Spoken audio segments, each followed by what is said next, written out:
El meu propòsit era fer una poesia en forma de rosa, plorant la flor escapçada d'un amor que he perdut, tal com n'Elisabeta dia rere dia es planyia en silenci damunt la verda llosa per l'escapçada testa d'aquell amant mut.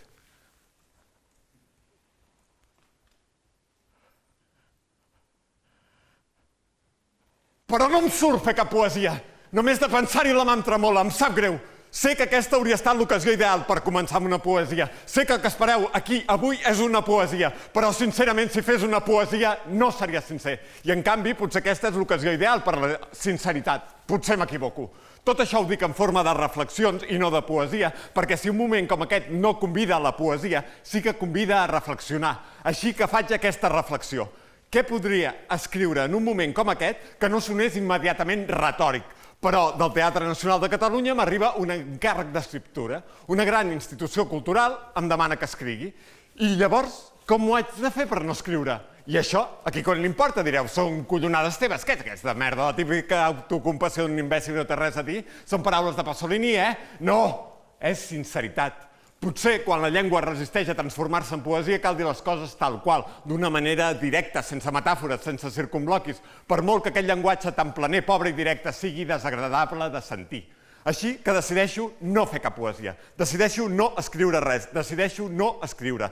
Realitzaré l'encàrrec d'escriptura sense escriure. Tot això que ara dic no s'ha escrit. S'ha reflexionat, s'ha dit, però no s'ha escrit. Tot això que ara dic és el resultat d'una gravació, d'una sèrie de reflexions que he anat gravant-me durant tot aquest temps que no convida a l'escriptura.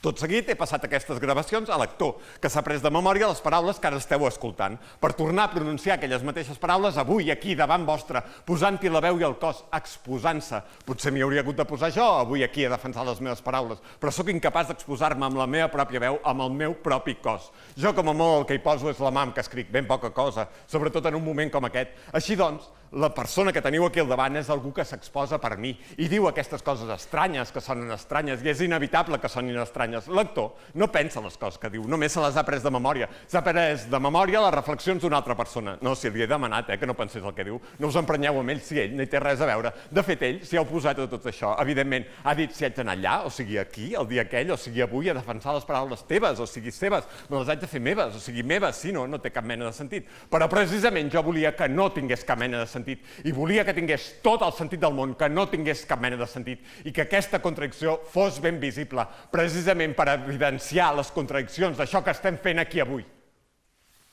Què estem fent aquí avui? Què estic fent jo? Qui sou vosaltres? Mireu-vos, mireu al voltant vostre, mireu-vos, on l'havíeu vist aquesta gent abans? En aquest teatre, al bar, al vostre barri, a l'Instagram, al Grindr, al Tinder? Quina mena de públic s'ha convocat avui aquí en aquest teatre? Per qui estem fent això que estem fent? Per qui? No vull entrar en cap polèmica, sóc incapaç de cap polèmica. No pots polemitzar així a distància, sense exposar-te. Quina mena de polèmica puc pretendre fer amb una mà? Amb una mà, com a màxim, et pots fotre una palla, però si vols polemitzar ja has de posar el cos sencer, com en el sexe, que és molt millor que una palla. La polèmica, en tot cas, qui l'està fent és l'actor, avui, ara, aquí, però no importa, no és important, de debò. El teatre no és una cosa important. No vull entrar en polèmiques, només era una reflexió. Sí que vol entrar en polèmiques, i ara és l'actor qui ha parlat. Pobre actor, pobre. L'actor havia vist caure una pila de projectes aquest any, estava desesperat.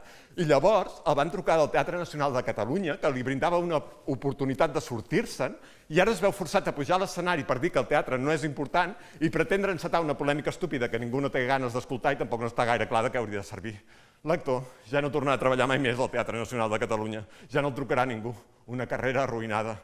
Aquestes són les conseqüències de repetir paraules de memòria sense pensar-les, però també són les conseqüències d'exposar-se amb la pròpia veu, amb el propi cos. Perdoneu, feia tant que ho volia dir, no sé si aquesta és l'ocasió més oportuna. M'han demanat que treballi a partir de Pasolini. Què espereu, doncs, d'algú que treballa a partir de Pasolini? El 1968 Pasolini va encetar una polèmica en defensar els policies, fills d'obrers, enfront dels estudiants contestataris de Casa Bona, i després d'aquella experiència va escriure un manifest per un nou teatre. La polèmica era interessant, el manifest no. S'estava produint un gran canvi en la societat, com aquí, avui. Per això, aquesta d'aquí avui em semblava una molt bona ocasió per dir tot això que estic dient. Però que aquesta ocasió sigui oportuna o no, no depèn només de les circumstàncies històriques. Depèn de vosaltres. Mireu-vos mireu-vos, sou la societat aplegada en un teatre, mireu al voltant vostre, mireu-vos, sí, mireu-vos. Ja us heu vist, ja us coneixeu, i veieu algú que no coneguéssiu. Aquí avui veieu algú estrany, algun estranger, alguna persona d'una ètnia diferent a la vostra, algun indigent, algun policia, algun futbolista, algun paleta, algun peixater. Que hi ha algun lampista a la sala? Hi ha algun electricista? És que ens serviria per reparar la nostra manca de visió sobre tot plegat. No és culpa vostra, ni culpa de l'actor, i potser no és culpa ni del teatre. La culpa és més aviat meva i de la meva mà. Jo he escrit per vosaltres el que he escrit. Jo he escrit per una imatge de la societat. Jo he escrit per vosaltres poesia, filosofia i teatre, que d'altra banda no és res més que una manera poètica de fer filosofia. Aquest teatre també té la forma d'un temple grec. Els grecs tenien una visió ideal de la filosofia, de la poesia, del teatre i de la societat. Ara, vosaltres sou els representants d'una societat ideal, però com a representants ideals teniu una responsabilitat enorme envers la societat real que representeu. La d'anar a veure on ha anat a parar la resta de la societat. Perquè existeix. Només que aquí avui jo no la veig. Perquè la societat real no hi ve el teatre, només hi ve la ideal. I ara aquí entraríem en un altre polèmic. L'actor està suant mentre pronuncia aquestes paraules, realment no sap si dir-les o no. La gravació tampoc no era tan clara. No s'entenia gaire què volia dir l'escriptor, perquè l'escriptor està acostumat a escriure i no parlar, i quan parla no s'entén gaire el que diu. Abans de vindre aquí l'actor, se n'ha anat a fer un vol per la ciutat per veure on ha anat a parar la societat real. L'han enviat a recórrer durant 6 hores la ciutat sencera. S'ha passat 6 hores amunt i avall pels carrers d'aquesta ciutat. I a més, molts fan pujada, són carrerons estrets, per no parlar de les superilles. Total, que l'actor no ha pogut ni agafar el cotxe, podia agafar la bicicleta, però encara no s'ha tret la tarja del bici. Total, que l'actor ja ha anat a peu, corrents, 6 hores a peu, corrents, una mena de mitja marató abans de començar l'espectacle inaugural de la temporada del Teatre Nacional del seu país. L'objectiu era que arribés al teatre completament esgotat, ple de suor i fotent una peste de 1000 dimonis. És una cosa demencial, però ho ha hagut de fer, perquè li han dit que formava part de l'espectacle. L'escriptor va tenir aquesta idea treballant a partir de Pasolini. Volia que el seu actor fos un actor pasolinià, algú del carrer, algú que va pel carrer esgotat, ple de suor i fotent una peste de 1000 dimonis. Algú que sap què vol dir viure. L'escriptor es va polir una marató de pel·lícules de Pasolini, estiracunyat al seu sofà, fotent-se unes croquetes del Capravo, una birra darrere l'altra. No va contestar al telèfon durant 3 dies i després va dormir 12 hores seguides. L'actor, en canvi, ha suat. És una diferència cruel, però és la diferència que impera en un teatre que ha convertit aquest costum en una llei no escrita. L'actor hi ha posat el cos, l'escriptor no. L'escriptor volia que aquesta diferència fos ben visible. Ara podríem mostrar una imatge de l'escriptor estiracunyat al seu sofà, però no importa, no és important. Al capdavall només és una imatge literària. El que és important és que l'actor ara sap. L'actor ara ha vist on para la societat. L'actor ara torna a mirar al públic d'aquesta sala i no veu aquesta societat entre el públic d'aquest teatre. L'actor s'està preguntant per què collons ho ha fet. L'actor es pensava que l'aplaudirien i en canvi veu com passin els minuts i s'esfuma així com de mica en mica lentament la seva carrera. Us demano perdó. A ell, a tu, a tots vosaltres. No, si ja ho sé, que ningú no s'escandalitza per aquesta mena de coses, o diguem-ne que ja ningú no s'escandalitza realment. Aquesta pèrdua de la capacitat per escandalitzar-se també és un altre problema. Quan l'escàndol s'ha convertit en una pràctica cultural, ja no hi ha res que el salvi de l'infern de la retòrica. Tot és assumible per part de la cultura, fins i tot la seva pròpia ineficàcia. Us demano perdó per no saber escandalitzar-vos, tocar-vos, remoure-ho realment. Crec que el principal fracàs del teatre és aquest. I un cop més, la culpa no és vostra, ni de l'actor i potser ni del teatre. La culpa és meva! I sí, potser us estic robant un temps preciós, potser us estic decebent, però ja no crec que la poesia ens hagi de salvar, ni tinc gaire clar que ho pugui fer el teatre per no dir ja la filosofia. Vaig deixar de creure-hi el dia 28 d'agost del 2010, quan davant les càmeres de diverses televisions nacionals, l'Zlatan Ibrahimovic va fer servir la paraula filòsof per insultar en Pep Guardiola, d'una manera directa, sense metàfora, sense circunbloquis.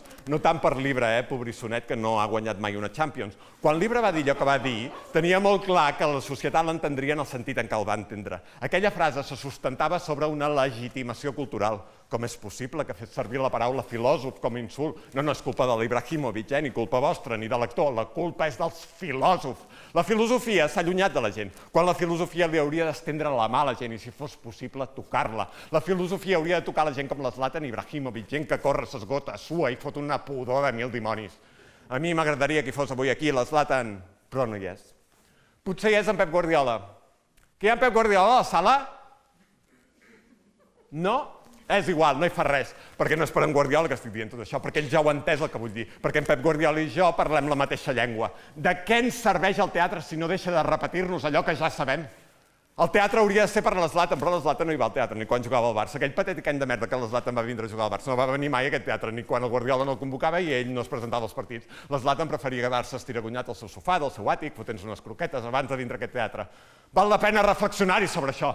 La filosofia hauria de ser per l'Zlatan, perquè tornaria a escandalitzar-lo amb la seva expectativa de voler-lo convertir en allò que odia més en el món. La filosofia llavors tornaria a ser un escàndol. Jo hauria d'escriure poesia, filosofia i teatre per l'Zlatan Ibrahimovic i en canvi escric poesia, filosofia i teatre per en Pep Guardiola. Em sap greu, Pep, però sóc incapaç de continuar escrivint poesies per tu. I en canvi, aquesta em sembla una molt bona ocasió per escriure una poesia per l'Zlatan. Potser, gràcies a l'Zlatan, podré tornar a utilitzar la mà per a alguna cosa millor que per fotre'm una palla. Així que intentaré escriure una poesia per tu, Zlatan.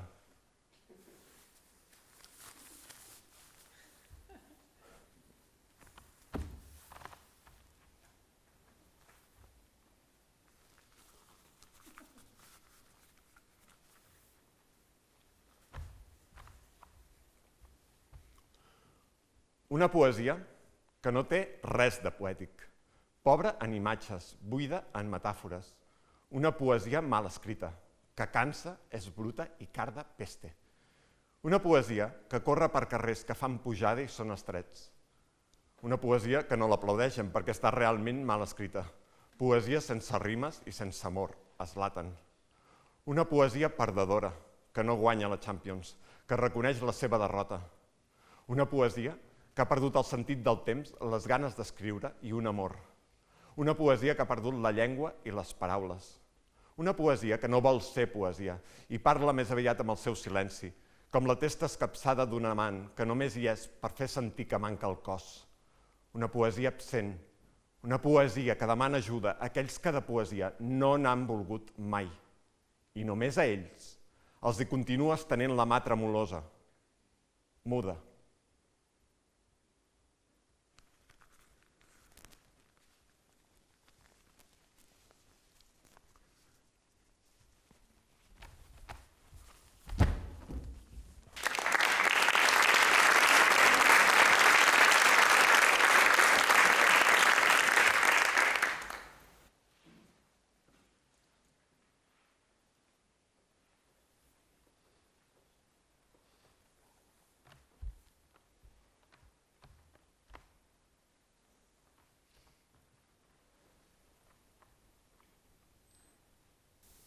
Ara que la llum s'acaba i ve la nit sobre meu, sóc aquí, sol, abatut.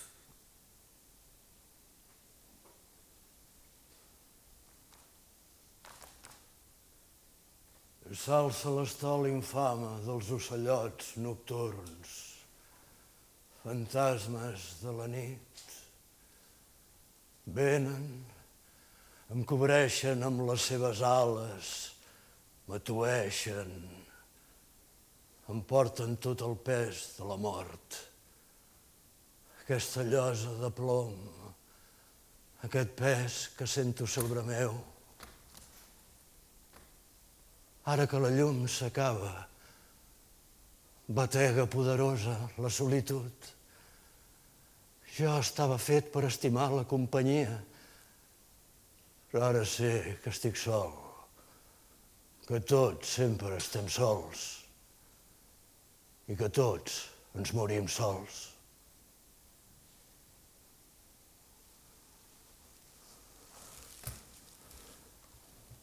L'esperança, la noieta esperança, aquella que es llevava cada matí, aquella que mai fa llum cap al passat, ha desaparegut darrere les bardisses de l'incert.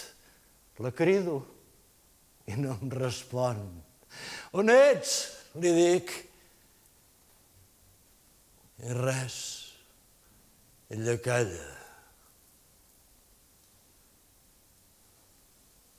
I ploren els nadons desconcertats, agitats, els bressols.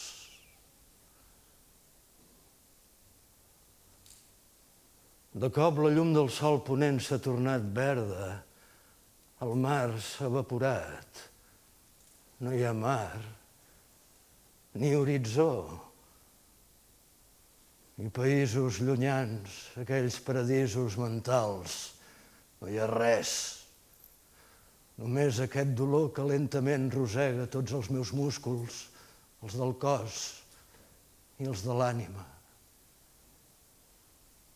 Sóc aquí, doncs, abatut, sota un pes impossible, sol, amb la meva solitud culpable d'escriptor.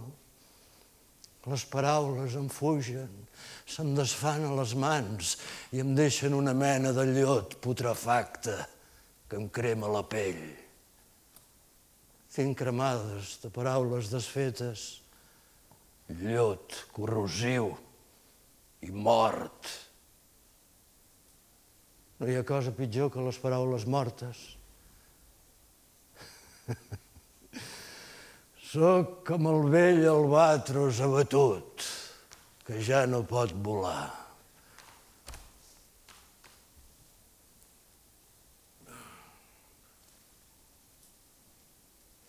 Desgrano el que han estat els meus dies.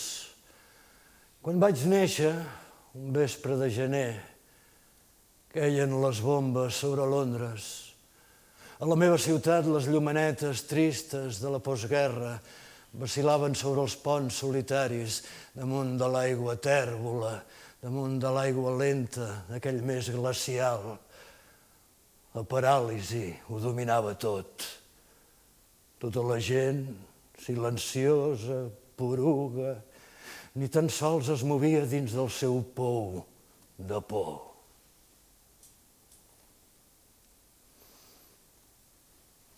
Sento que torno al meu origen, al meu començament i al meu final. Un final de terror, de postguerra perpètua. Fantasmes de la nit. Aquella sensació de desconcert i angoixa dels anys adolescents, que em pensava que ja havia passat, que mai no tornaria tornat, és aquí, el cor més fondo del meu abaltiment, del meu dolor.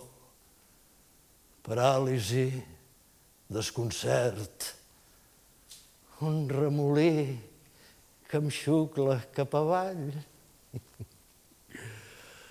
Passen pel meu cervell foradat tot de paisatges tranquils, dies de primavera, prats d'herba tendra, teixonats de flors, gencianes, regalèsia, nerets, jardins de roses, badoques, de peònies, lilars florits perfumats de delícies i estius de sal i cossos nus, quan el cos era alguna cosa més que una madeixa d'incertitud i de dolor, quan el cos era il·lusió i futur, promesa de carícies i plaer.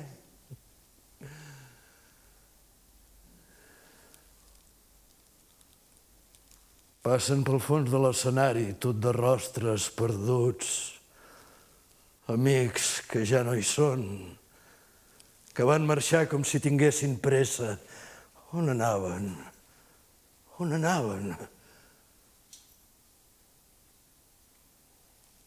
I ara un em porta amb un somriure connivent als llavis, una dansa immortal, la dansa d'una noia amb una branca a les mans de xeringuilla florida, una dansa per captivar el monarca libidinós i aconseguir el cap del profeta.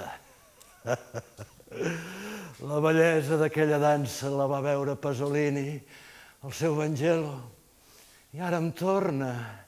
I ara la xeringuilla alada de perfum lleugerament llimonat s'ha convertit en un símbol per mi, un símbol que ara mateix trontolla, que es desfà com es desfan els ossos de tots aquells músics que jauen enterrats al cementiri central de Viena, Beethoven, Schubert, Brahms.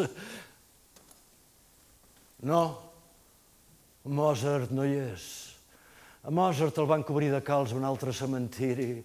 No volien que es veiessin els signes, inflor i pudor de l'enverinament. No pas l'enverinament llegendari de Salieri, no.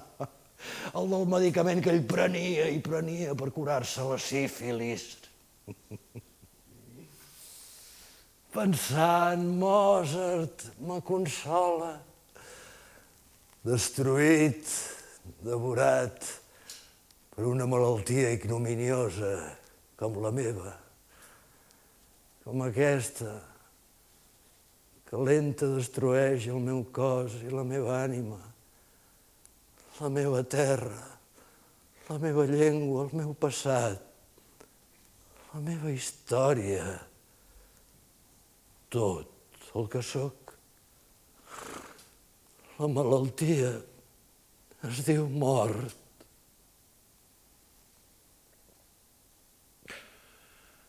Cauen les bombes sobre Londres, sobre St. James, sobre Westminster, sobre Elskirk, la ciutat a les fosques com la meva quan neixo, i la gent confinada als refugis del metro, piles de runa als carrers i el cervell. Cauen les bombes sobre els meus ossos, que la calç viva de l'engany i l'apatia també es menja, la calç viva de la tristesa, la incertesa, el terror.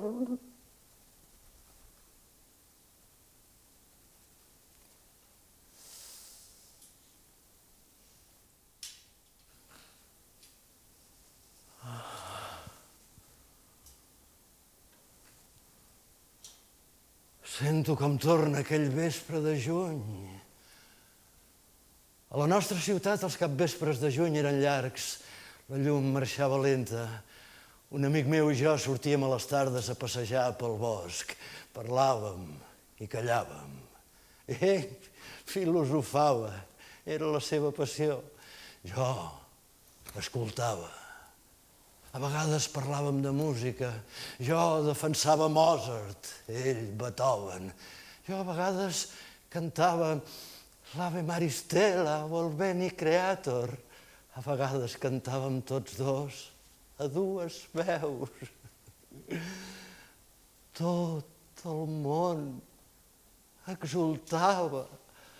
Els camps estaven a punt de cega, teixonats de blauets, punxats de gladioles. Passejàvem, parlàvem i callàvem. De cop la veu d'un rossinyol va trencar l'aire, nítida. Venia d'un fondal, de darrere d'un tou de xuclamel i de vidalbes. Vam aturar-nos. No gosàvem ni respirar. La fosca havia anat avançant. Teníem la vida per davant. Una vida que ens prometia, com dèiem, tota la glòria del rei Salomó. Olor de cereals, olor de plenitud. Ara tu ja no hi ets, ni aquell dolç rossinyol. No en queda res de tota aquella glòria que gosava prometre'ns la vida. Recordo tot això com si fos ara. Ho recordo amb un cert desconcert, sí, però amb un immens dolor. Fantasmes de la nit.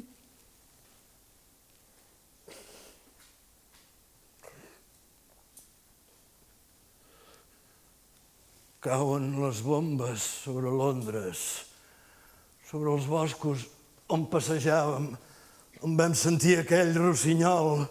Cauen les bombes sobre els camps a punt de cega, sobre les gladioles i els blauets. Cremen verdisses seques, aquelles dolces lianes d'abans, les vidalbes, el xuclamel. Crema aquell esplendor de l'herba, la glòria de les flors. Olor de blat cremat, olor de desconsol. El naixement és el final. Tot és final. Tot és acabament i em retornen les imatges tristes, les imatges dures i les violentes, les del desig, la inquietud, el desfici i les de la impotència, el forat negre, paràlisi i por, el naixement, les bombes, la ciutat trista de la postguerra, aquell passat que encara és viu, el terror del final, el terror. Sóc aquí regalimant terror, un terror corrosiu, com el llot de les paraules mortes. Sóc una àliga vella que ja no aixeca el vol.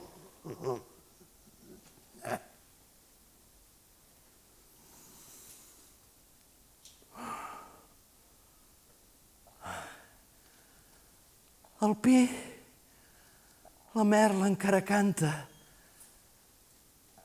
El seu cant trenca el vidre de l'aire. L'olor de la resina es filtra dins la llum.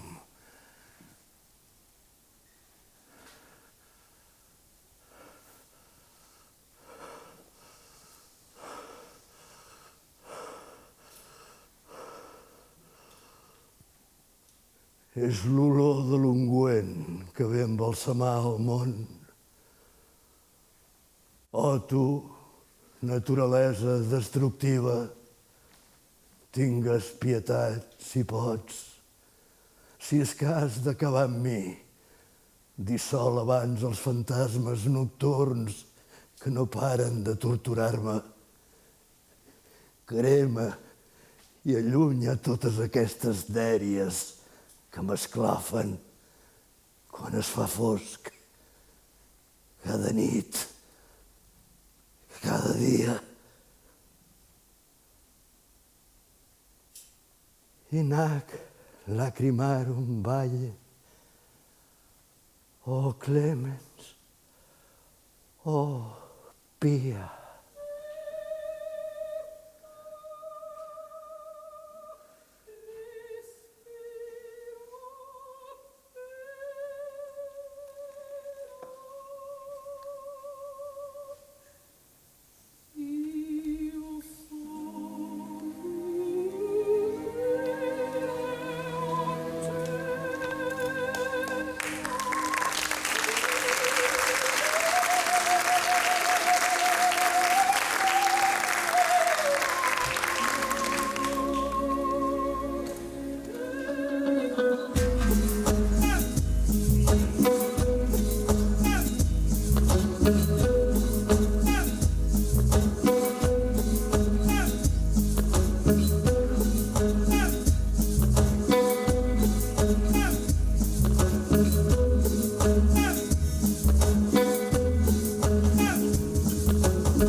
Pero debíamos igualmente garantizar la paz y la seguridad en las calles y en los campos, en las carreteras y en los caminos.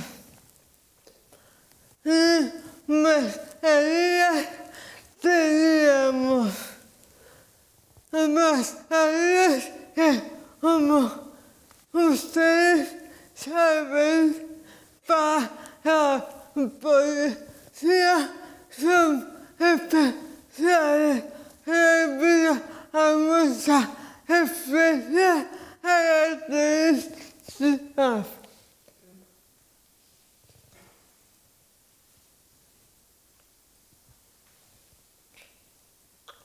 las mascarillas usamos los y las policías tienen un peso por dentro para absorber la bala sin aire.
Las mujeres agentes de la autoridad pusimos empresas a disposición de nuestros compañeros varones.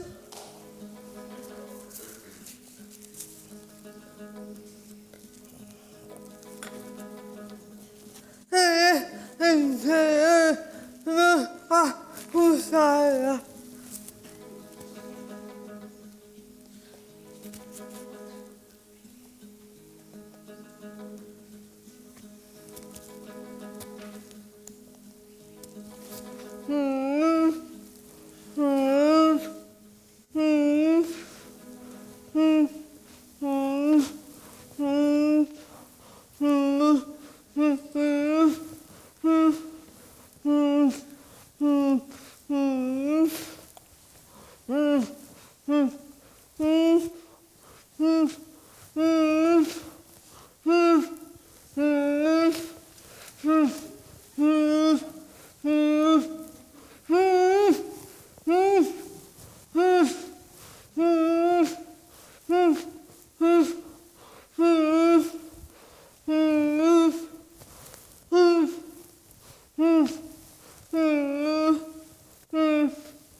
Es una camisa llena de barbas porque las mascarillas normales debido a algo poco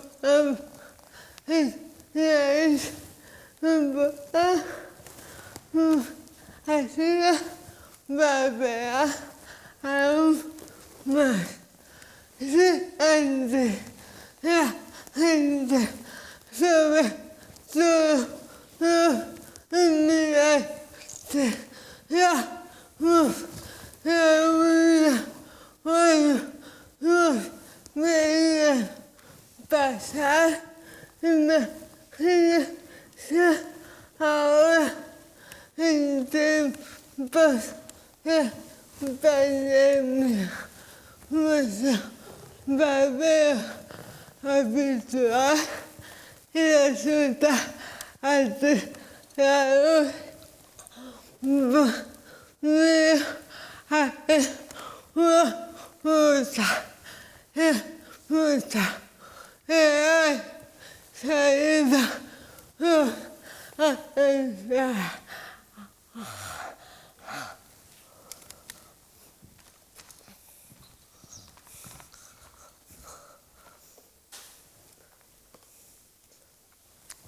Ya entiendo mi bala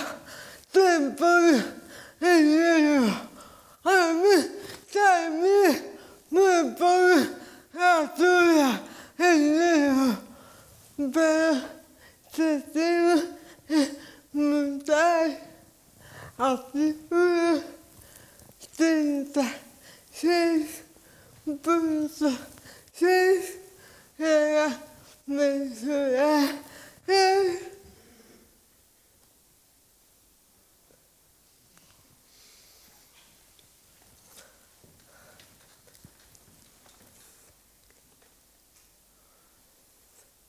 Isso vai, me pergunta a mim mesma. Isso pergunta a todos vocês. Isso não é discriminação.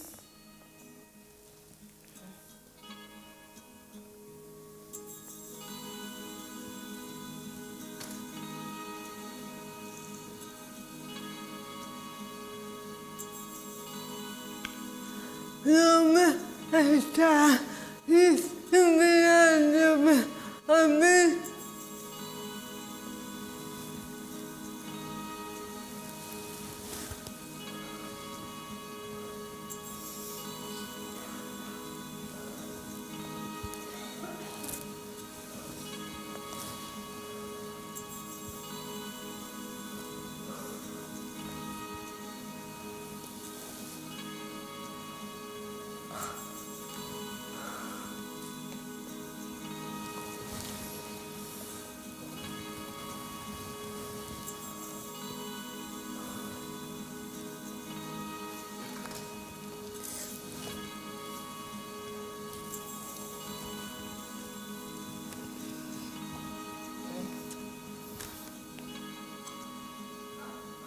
Esto ahora lo hacen hasta mis compañeros más chicos. La ayuda a gente, mujer, sin un puro en hablar de la menstruación.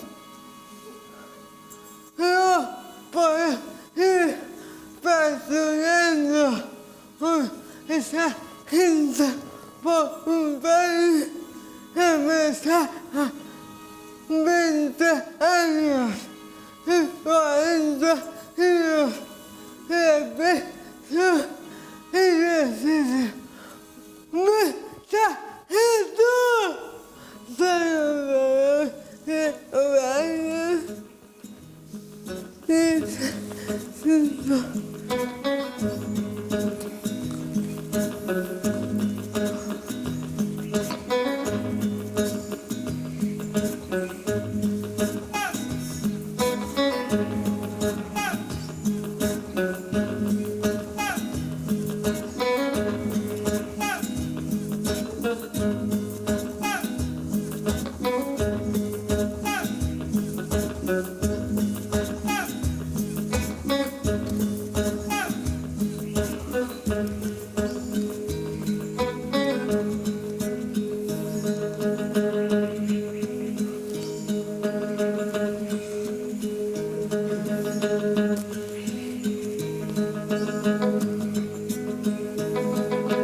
Al principi fou el silenci.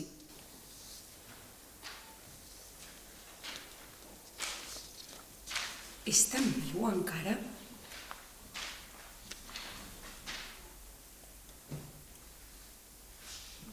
Només cal que tanquem els ulls perquè ens retorni.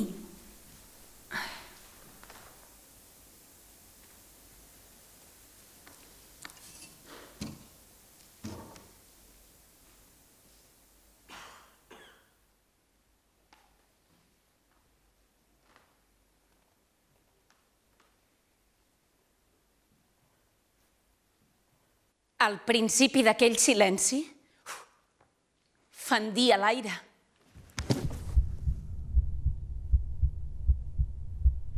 Va fer que les orelles es tornessin narius i que giravoltessin, com ho fan alguns animals que de nit tensen la musculatura perquè es malfien de la calma.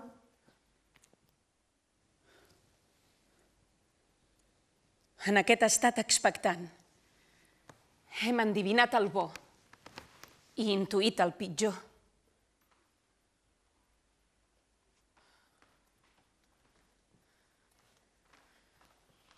Si sou dels que vau anar sortint una mica cada dia, al temps d'anar a comprar menjar o buscar una farmàcia de guàrdia quan ja era fosc, haureu vist... clic! Ocells. Probablement tan sorpresos com nosaltres. Clic! Cacatues, que semblaven més verdes. Clic! Porcs senglars dansar en família. Clic! Plantes. A les esquerdes dels edificis. Més carnoses que les dels testos. I més enllà, clic! Pumes, a Santiago de Xile. Clic! Micos errants passejant esbojarrats pels carrers de Nova Delhi. Clic! Llops marins fregant-se tranquil·lament el cos al sol de Mar de Plata. I ens haurem vist a nosaltres mateixos, ensumant, consternats, l'olor intensament verda dels plàtans de ciutat. I haurem vist un paisatge que normalment resta amagat, com si haguessin segat els matolls i aparegut les flors de ciutat.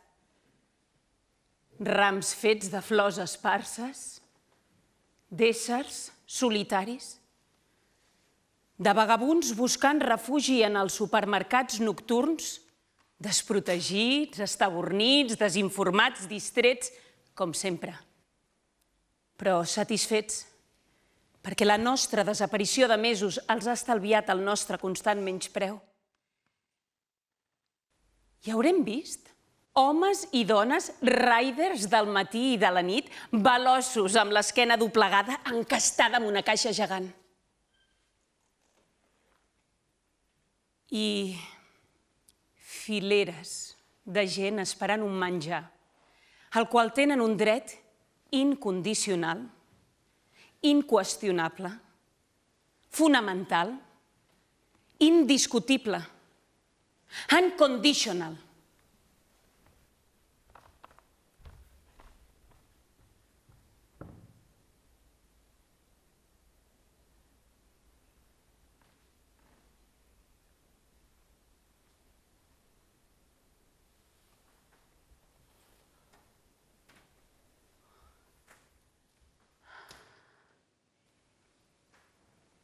Llum de lluernes.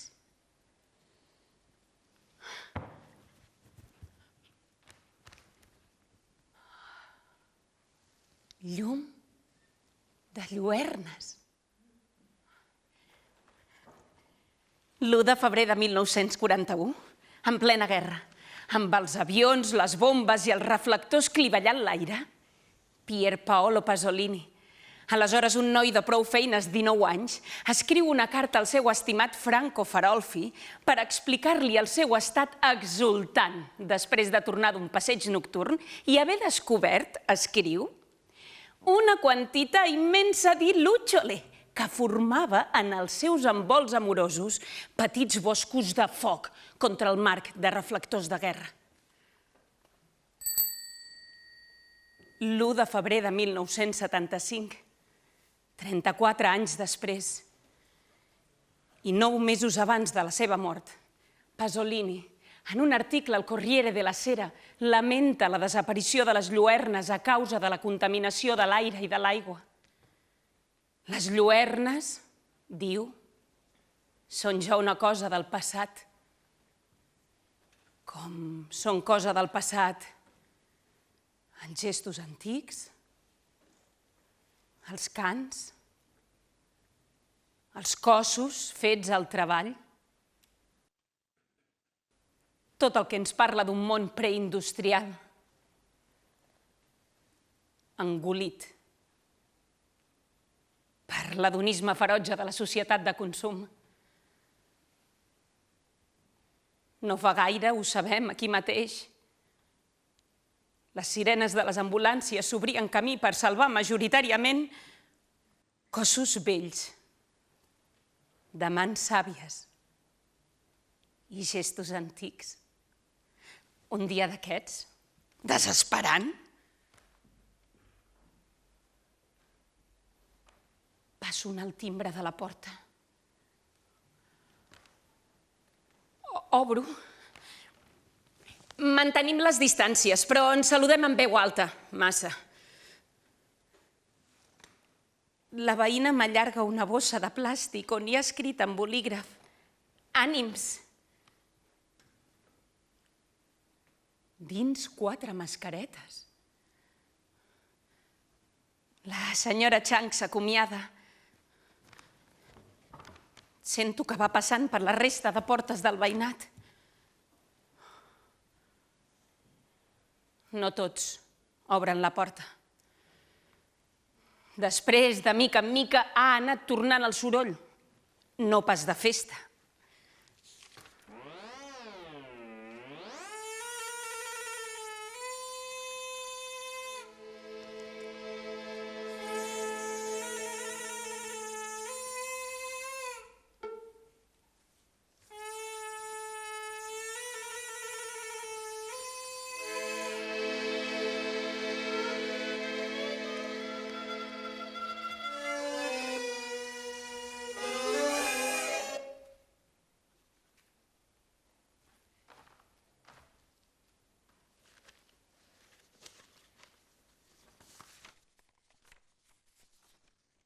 Lluernes, luciol, luciérnagas, vagalumes, la llum que vagabundeja.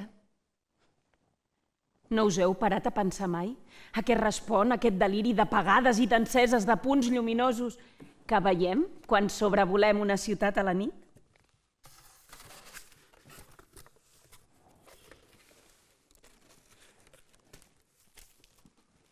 Espurnegen les autopistes, les carreteres aïllades, els gratacels, fins i tot els petits cims. A quins gestos responen? D'on ve el moviment que apaga i encén la llum?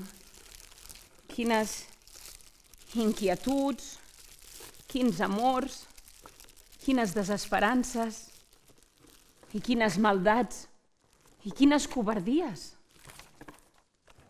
Quines intencions comanden aquestes guspires.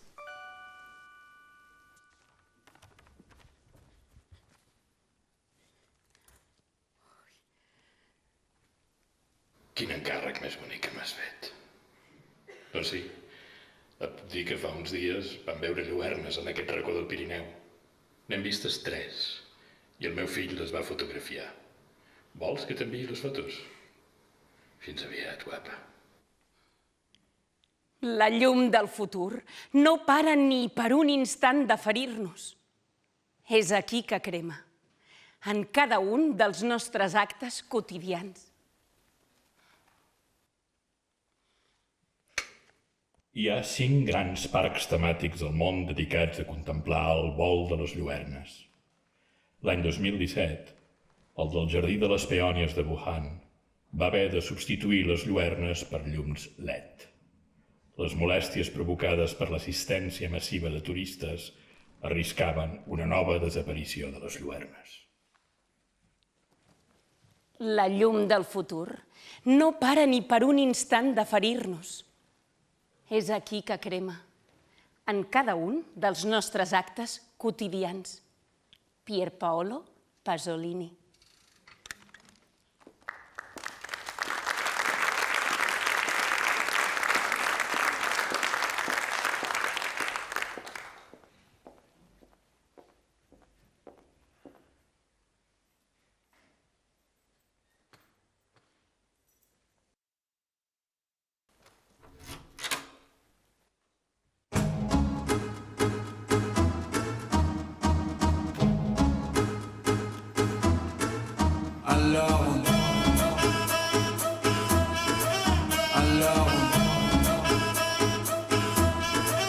Alors, qui dit études, dit travail, qui dit taf, te dit les thunes, qui dit argent, dit dépenses, qui dit crédit, dit créance, qui dit dette, te dit huissier, lui dit assis dans la merde, qui dit amour, dit les gosses, dit toujours et dit divorce, qui dit proche, te dit deuil, car les problèmes ne viennent pas seuls, qui dit crise, te dit monde, dit famille, dit tiers-monde, et qui dit fatigue, dit réveil, encore sur de la veille, alors on sort pour oublier tous les problèmes, alors on danse,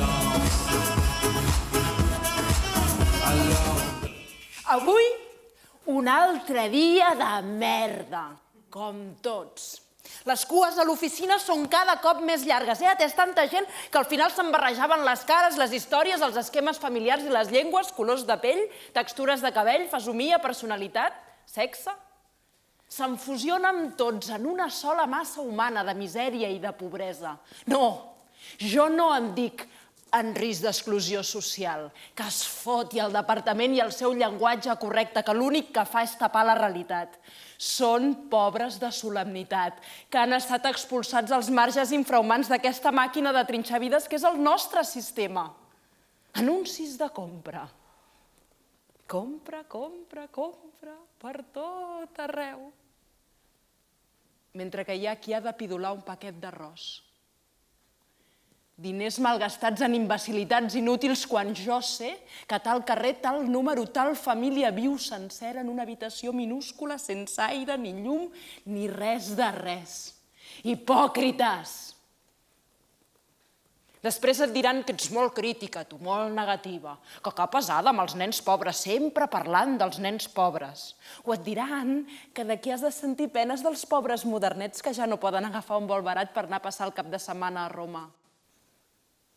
Els ho roben tot els pobres, fins i tot les històries, que ens fan més pena els rics vinguts a menys que els qui no reben per herència més que la pobresa de generacions i generacions. Però no els parlis de classe social, sobretot. No els esmentis la paraula prohibida. Tots som iguals. Tots tenim smartphones i televisió de pagament. Això és el que ens diuen els que construeixen relat, tot destruint les nostres consciències.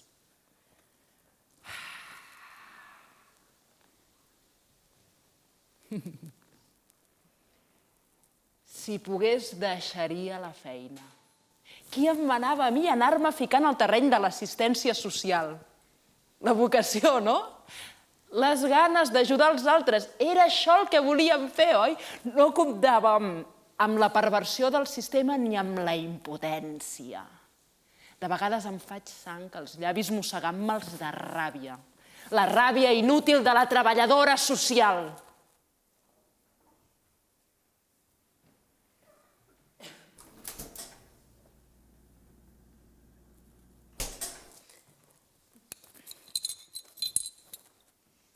Si no fos per això, si no fos per aquesta estona de cerveseta virtual amb tu, en aquest país l'empara del qui no té res és un puto pedaç que amb prou feines serveix de res. Diners i més diners per menjar cada dia, per respirar. A qui li interessa la desesperació? Tòpics. Ens diuen que la pobresa és un tòpic.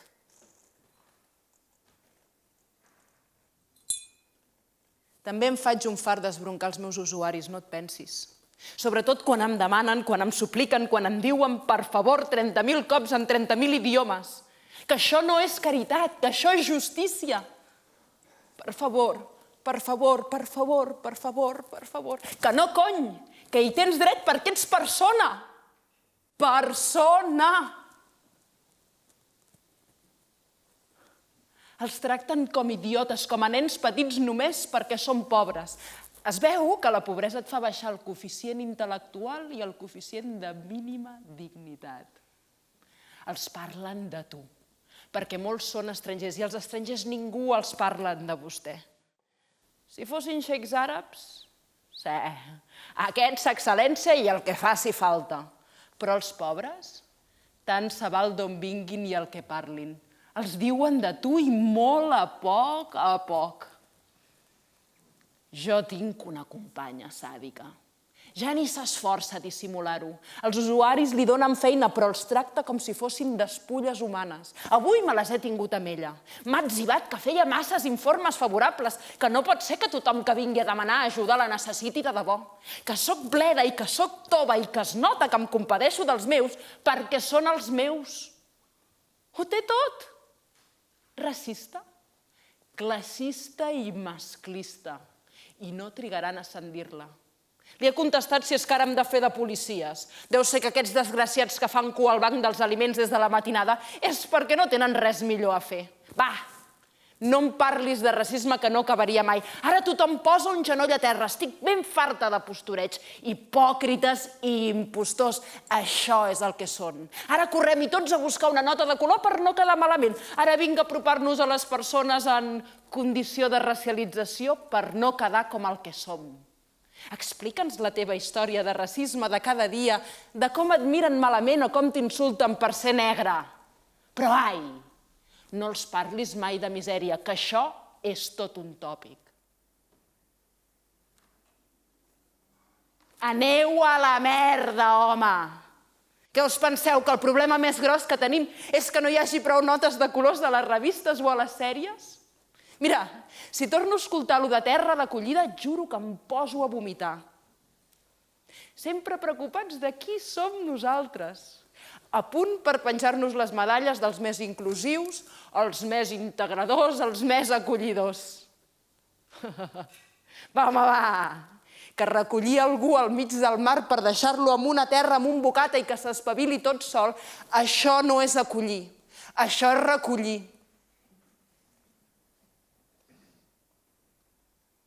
Quines medalles us pengeu? Si després els expulseu quan busquen pis, quan busquen feina, quan tenen la il·lusió de voler-se convertir en persones. Deixeu de penjar-vos medalles amb el patiment dels altres.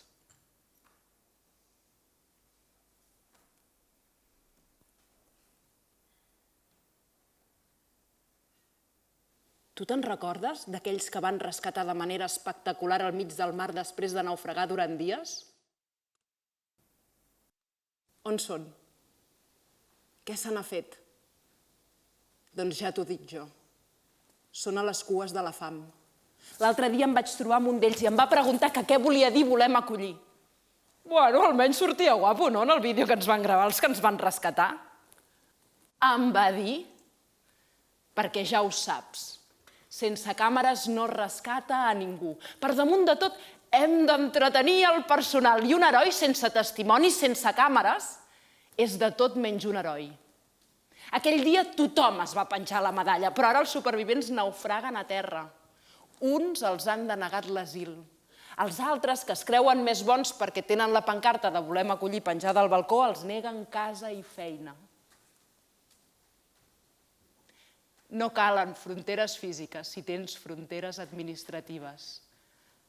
Els papers són la frontera més difícil de saltar, tant pels que venen de lluny com pels que hem nascut aquí mateix. Però res, demà hi tornaré. Demà seguirem la desfilada de cares que es van afegint a la massa tòpica dels pobres. I et tornaré a trucar. I em tornaré a desfogar exactament igual que avui.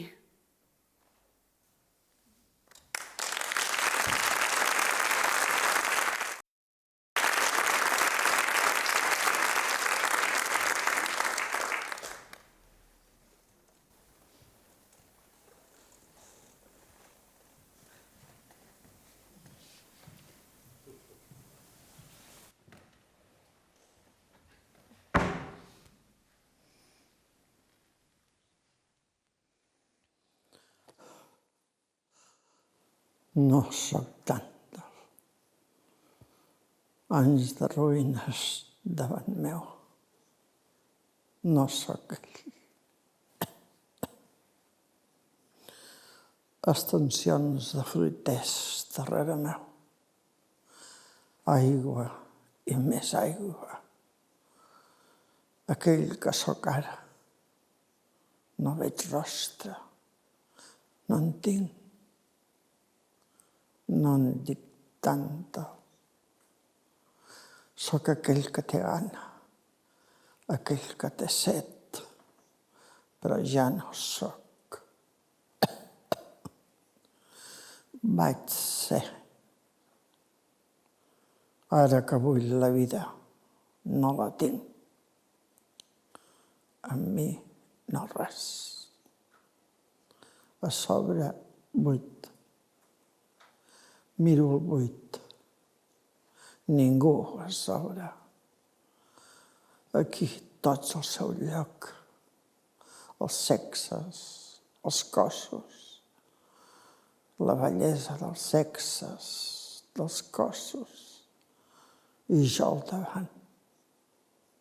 I a sobre, res. Distància. Tots es belluguen al davant. A la distància. Si sóc tanta, sóc d'una altra manera. La mirada com a hemorràgia. Els ulls ferides. Què veig? Veig només. Només veig. Sóc aquí. Aquí on he estat sempre.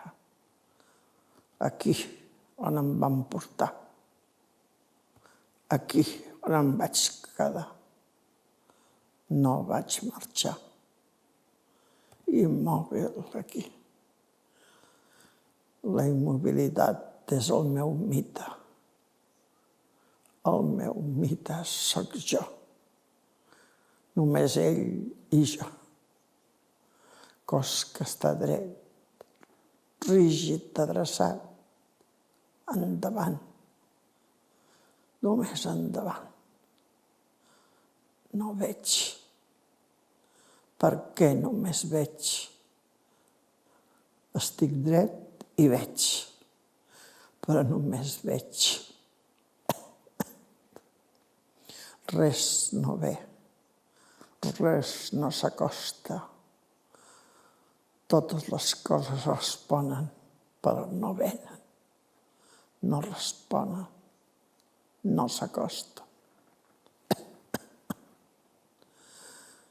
El meu mite es va fer història. Tots els anys van buidar el mite.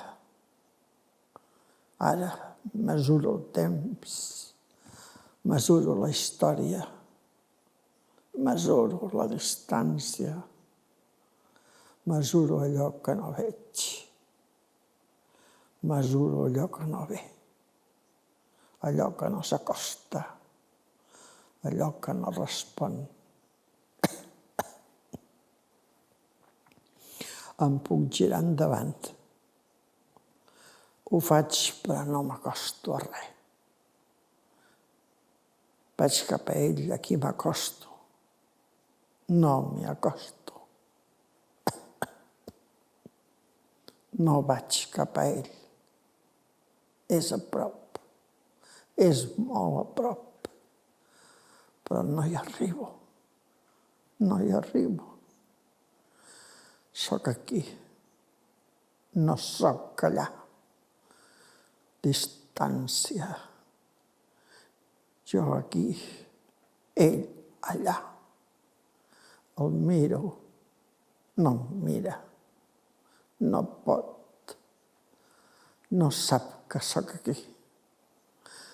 I encara que ho sàpiga, no pot, no ho sap. El cos allà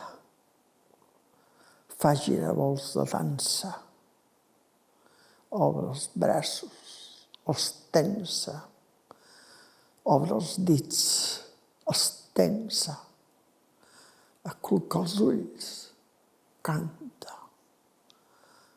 El seu cap roman estatuari, llàbics ciclàdics, cos en elevació, la bellesa en escultòrica semblança, el material apoteòsic. Per més que ho provo, està constantment només allà, gira voltant, sense venir, sense acostar-se. Ell allà, jo aquí. Qui sóc? Ara, avui, no sóc el mateix. La mateixa situació, la mateixa mirada. Endavant, al meu voltant, a sobre res. Tot sol aquí. Sóc un altre. Sóc història. No sóc tanta. Qui sóc? Per què avui aquí? Ho sé. Tinc al davant ell que no ve, no s'acosta, balla, canta, es gronxa. Sóc antic. La seva cançó com fruita madura, les seves mans, els seus moviments, com aigües desplegades, el seu cos com arbre, les seves fulles besen la naturalesa, la carn, un ésser viu. Dic vine, dic dona'm, dic sigues, deixa que te'n mengi, que te'n begui. No ve, no s'acosta, no dona, és allà, allà, només allà. Espero. Sóc aquí i espero. Sóc aquell que espera menjar-me, veure-me. No serà. Espero. És allà. El veig. El vull. El vull tot, tot. Sempre a distància. No sóc tanta. Sóc antic. Sóc ara. Sóc aquí. I molt. L'afamagat. L'assedegat. Puc estirar els dits. Toquen el glaç, toquen no pas a ell, aquell que vull. Els dits toquen el glaç, toquen la distància, el tacte no es contacta, ell roman intacte. Els cabells brillen allà. Els llavis brillen allà. L'alè brolla allà. Zigazagues antigues allà. Contraccions antigues allà. Rostre masculí allà. Carn de carn allà. Viu allà.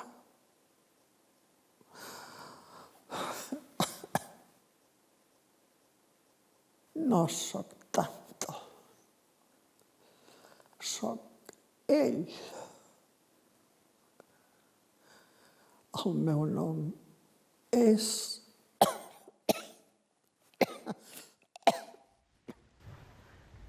Senyores i senyors, jo d'entrada ja els aviso.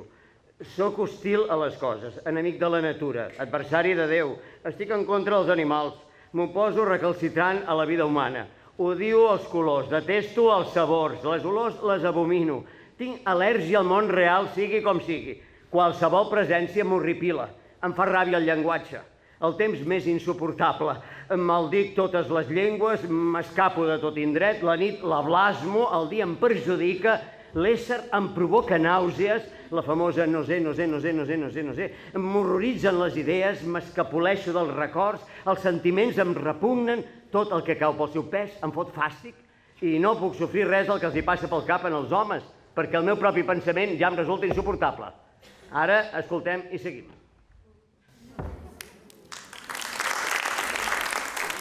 La meva vida tota s'ha erigit sobre un número, l'11. Vaig néixer un 11, em van operar un 11, el gos de mon avi el van extraviar un 11, i a mi em van trobar-me un 8 amb un gabinet de 22 partit per 2. La vida m'ha decebut 11.211.022 cops. Així que a l'edat de 8, doncs, a l'edat de 8 anys decidí desdevindre jo, de vers l'hora onzena del jorn damunt 11 anys, el testimoni singular plural de tots els pobles aplegats tan sols amb mi ja. Som els trifrontins tot propensos, vicevènuls d'obediència ornito-orto-titubèrica, descendents indirectes dels fulques obituares, i vivim principalment a base de pollastre xoriguer a la borgonyola, esplomissat dia a dia en el sentit del pèl. Jo mai cruspit sulfàndium, he engolit salpiat, mai begut l'enteniment, m'he fotut un bon pertúbic, he aguantat tot el satívolum, mai convertit en autèntic sortidor, visc dins d'un sudari espantós. De vacances, un jorn, vaig ingurgitar a la força un xic de pignicol i en l'endemà un poc de pignidrina. Vaig convertir la llet en galactosa, la carn en carnadosa i ho vaig flairejar tot en un ordre erroni. Jo he matat a ma mare. Acte seguit m'he casat amb mon pare i n'he amagat els documents per terra. M'he rebegut acte seguit un suc de nobdúlium i me n'he anat a tancar-me en aquella cambra de mutisme on Déu ja tot sol, dins l'anatomia que tinc al vent mig d'ell mateix, es plantejar. Sota quina aparença viva desitgeu ara que us ingurgiti? Amb quina cara de carn voldríeu que me us aparegués?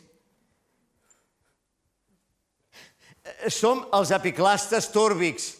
Cada diada major ens omplenem la barretina i de més serrons de mòrbio, pantolfes i uns exorbitants sobregiris caçats la vetlla, que servim ornamentats amb els respectius panteixons i uns estròfols novells en salsa precipitada per fer-hi deliciosa sucamulla. La deïtat que nosaltres adorem és el diví Biosip, que hi és en tot.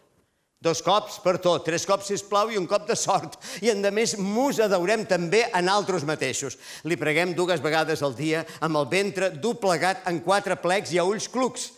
I prohibim estrictament a tot Déu de criticar aquesta postura.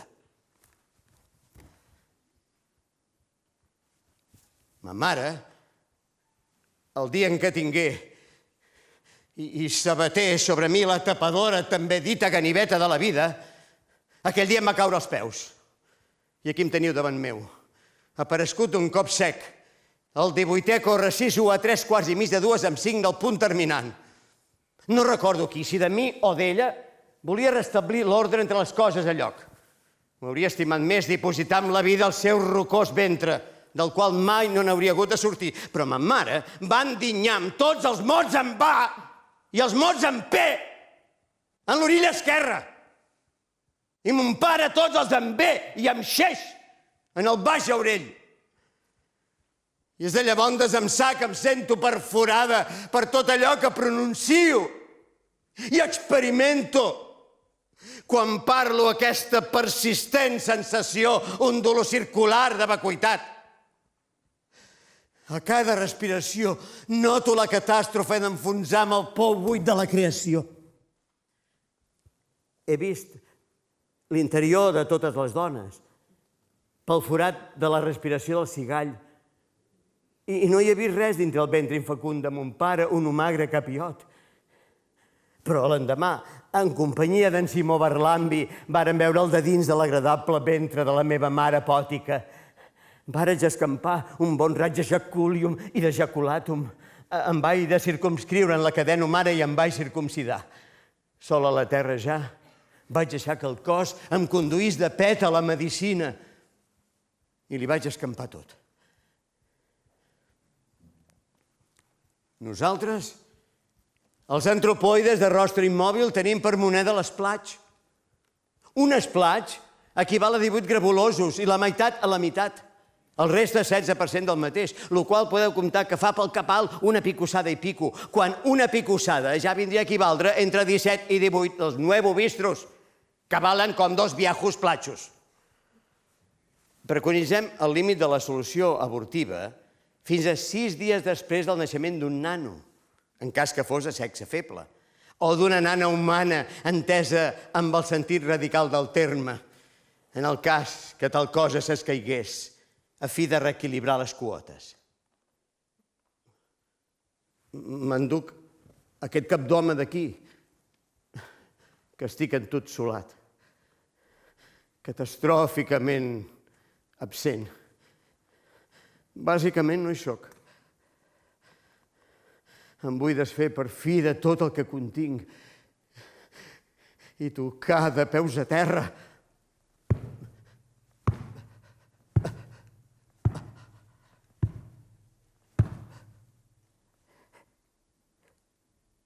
Així.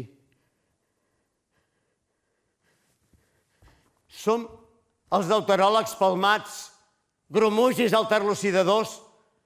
Tenim per enemics hereditaris els normòcrats de visió bifaç i els grumogis de rostre palmat, per part dels quals, gràcies a Déu, els afores del sud han sigut ben sovint bombardejats amb dolça frugalitat. Autoritzem l'eutanàsia només si és altruista de debò i ve proveïda de 3 piles de certificats, conformes a les normatives estipulades per l'Alt Observatori del Baix Comissariat per a la sortida de la vida. Els monuments més venerats de la nostra literatura ritual són l'immens La vida és un stage, del benaventurat Bernardí Buistrianes Garrigosa de Sant Quintí, neovipèric d'obediència i liasca, per 2 cops premi de l'hivernacle simfònic Montaltenc d'una banda i les estructures animals del parentiu, obra composta en conserva pel bon Antonet Botarell Supervia de la Farandola, 1277-1322, i pel cosí indirecte del seu desventurat company d'un dia, el nom del qual ara no penso recordar, en Jordi Segimon de la Farandola, que l'escriví en companyia d'aquest darrer a correcuita en el transcurs de les 98 hores que precediren la llur execució. Tan bon punt ens ve a la ment qualsevol mena de resposta. L'adrecem de seguit a Sant Simeó el logòcrata, perquè ens faciliti la pregunta en qüestió.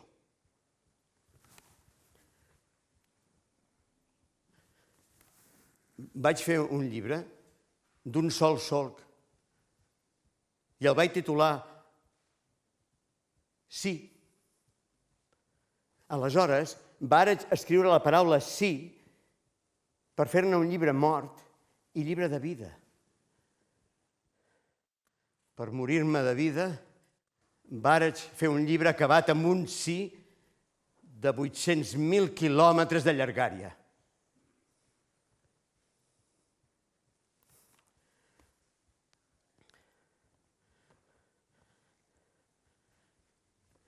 Som els moixos escàrnics d'origen subboldúquic. Més o menys 60 anys fa ja o així per això que hem anat perdent velocitat en tots els àmbits, cosa que en part fa que cada cop tinguem menys ocasions de garlar en la nostra magnífica llengua boldúquica. Instrument fagi siti un esponsut fulmon oxivitrebu inapensat. Val a dir que dominem igualment el cibar nasal. Ni fong, ni pingla, ni fingle, ni fonga, ni fonga, ni nyong. Però, si algú ens taca en saxó, li contestem en mormat. Murmullixo que dels cous! Megatelo, sa tot de dali, tot de nari, tonteix! Mormil dorxa! Pel que fa a l'estrapotari basial, ens el ben callem, per servir-nos únicament els dies de gran clausura mental. Rumiem totes les paraules, des que apareix un simple verb.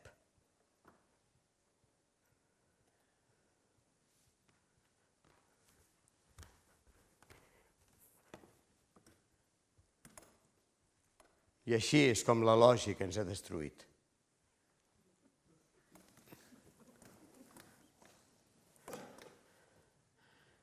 Som els plurífics recalcitrants d'obediència ílica. Hem perdut desventuradament unes 3/4 parts de nostra santa pàtria, en particular la Baixa Normònia, annexionada i malaventuradament absorbida per nostres adversaris del poble previ, segons unes estipulacions de l'inexhaustiu tractat La difunta Porta, que els 4 primers contribuents del tripartidisme sotasignaren aquell mític 11 de juliol d'un ja llunyà 1747. A les dones els imposem l'ús del confiniol cada cop que es disposen a separar amb el seu pas indecís els subtils confins, els fràgils límits que distingeixen en el medià de la meitat al bell mig de la nit el dimecres del dijous. Confiem així a les palpentes poder-les mantindre pels pèls a la vorera correcta.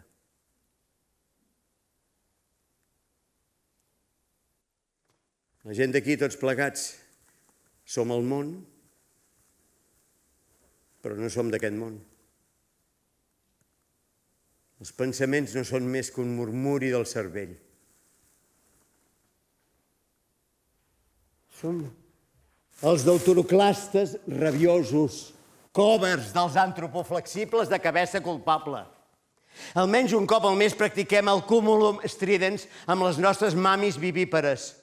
Però els hi apliquem sempre, això sí, d'entrada, a la força, in vitro, 18 sòlides cullerades de perclútidus lipòfug amb carbó de llenya multiplica tapultaire, d'acord amb les proporcions acuradament dosificades del laboratori Capsot.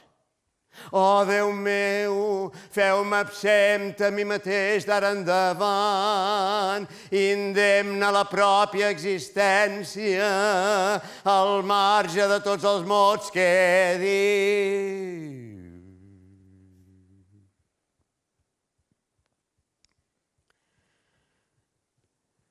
Som els cabuts del nord-oest.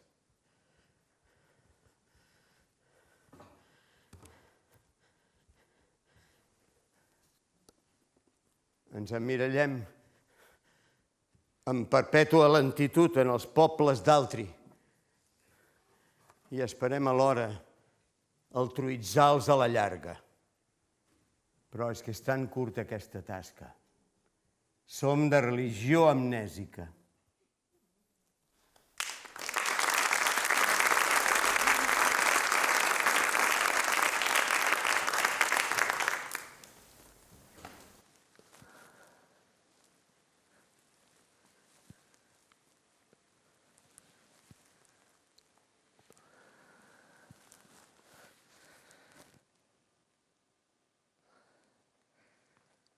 El 2 de maig, dissabte, passats 2 minuts de les 8 de la tarda, vaig emergir a la llum.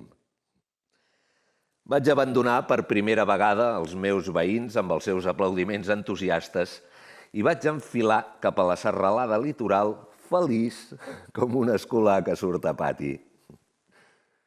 Tenia gana de llum, d'horitzons, de retrobar-me amb les meves articulacions. La pluja dels dies precedents havia estovat el terra i estimulat una floració que il·luminava els marges dels camins amb una incandescència de colors nous. Oh, quina delícia!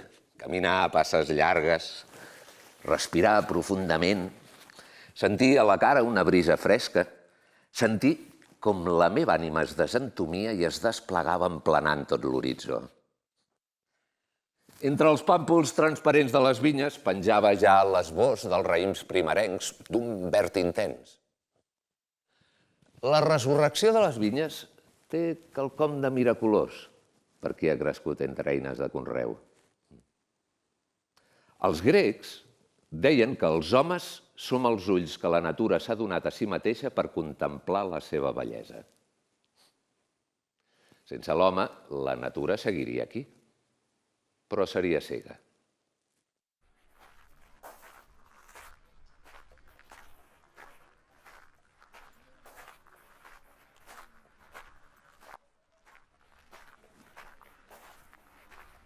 Jo recorria el paisatge amb una mirada voraç, intentant retrobar els camins amagats per la intromissió de la vegetació.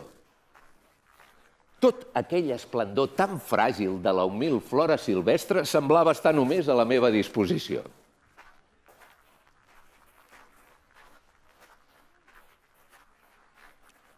El dia 2 vaig fer 8 quilòmetres. El 3 ja en van ser 12. El 4 i el 5 vaig haver de descansar. Estava tan cruixit que no podia ni fer un pas. El 6 vaig reiniciar les meves passejades amb un ritme més pausat. Cada tarda el paisatge em regalava un nou matís floral. Fins llavors no m'havia adonat que la primavera avança com una simfonia.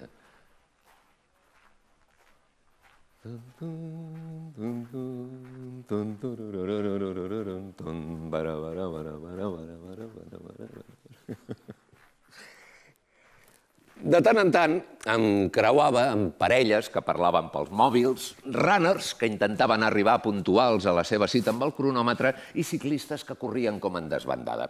Feien el que els venia de gust, no els critico. A més, la majoria es mostraven manifestament desitjosos de saludar-me. Un d'aquests profetes incontinents que, malgrat ser incapaços de preveure l'arribada del coronavirus, s'han dedicat a pontificar sobre la nova normalitat, assegurava que després de l'epidèmia hi haurà una explosió de relacions. Tot i que les desgràcies mai no venen soles, esperava que la cosa no passés d'una efímera ebullició de cordialitat. La veritat és que al llarg del confinament més d'una vegada vaig sentir com una punxada d'estranya enyorança d'aquests rostres desconeguts amb els quals ens creuem per comunicar-nos anònimament la nostra copresència. Un món massa familiar no és del tot humà. Stevenson va resumir així la vida humana. Ens enamorem, bevem molt, correm aquí i allà sobre la terra com ovelles espantades. Però, mentre correm, confiem que en algun laboratori s'estigui ja assajant el remei per les nostres pors. Tenim fe en la ciència, tanta que és fàcil sospitar que n'hem pres una part dels antics altars. Per què, si no hem permès el blindatge dels polítics darrere els científics, quan era evident que aquests es movien a les palpentes? Em recordaven l'emperador Manelic d'Etiòpia, que tenia tanta fe en els poders curatius de la Bíblia que el més petit malestar se'n menjava un parell de pàgines. En una ocasió es va trobar tan greu que es va cruspir sencer el llibre dels Reis. Portem tants anys exigint als polítics la fórmula científica del bé que havíem oblidat dues coses fonamentals. Que el caos decideix lliurement quan vol erigir-se en llei. I que mentre la ciència viu de fer contrastables les seves veritats descobertes, el paper de la política és fer creïbles les seves veritats construïdes. Les veritats descobertes estan protegides per arguments. Les veritats construïdes per passions.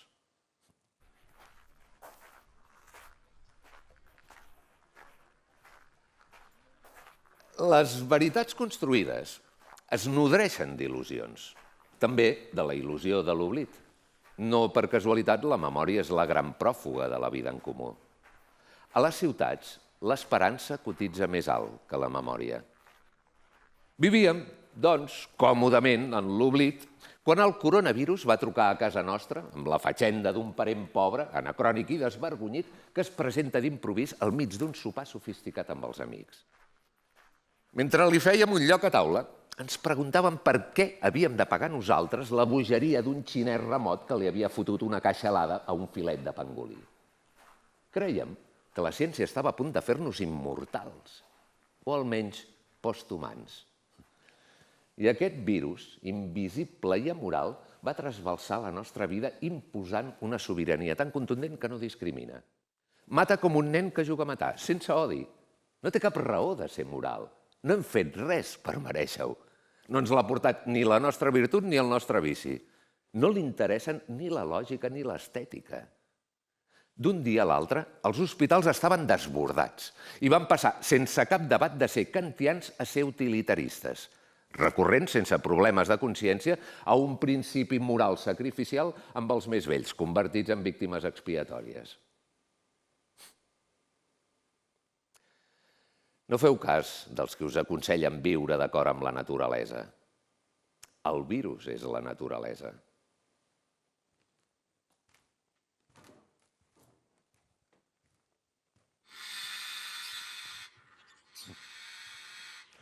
Heu sentit parlar de Hanno?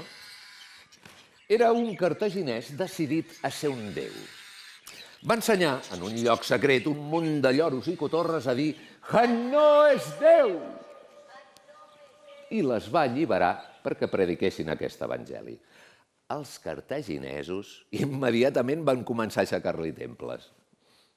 Això és el que hem fet nosaltres en sentir totes les aus proclamar que la ciència estava a punt de domesticar la naturalesa. Parlo de naturalesa, no de paisatge. De naturalesa en majúscula, que no és el que tenim davant, sinó el que ens porta. És la sobirana perquè tots en depenem. Els joves els empeny i els vells els espera. Ella no depèn de ningú. Els antics la representaven coberta d'un vel, perquè així velaven el que no podem contemplar. Tornem a Hanno. Les seves aus no van trigar a oblidar les seves lliçons i a recuperar els seus sons naturals. La seva naturalesa va prevaldre sobre la seva cultura.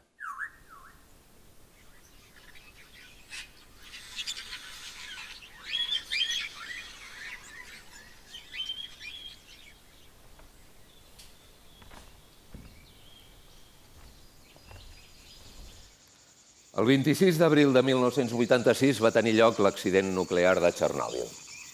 A hores d'ara, la natura ha repoblat aquella terra desolada.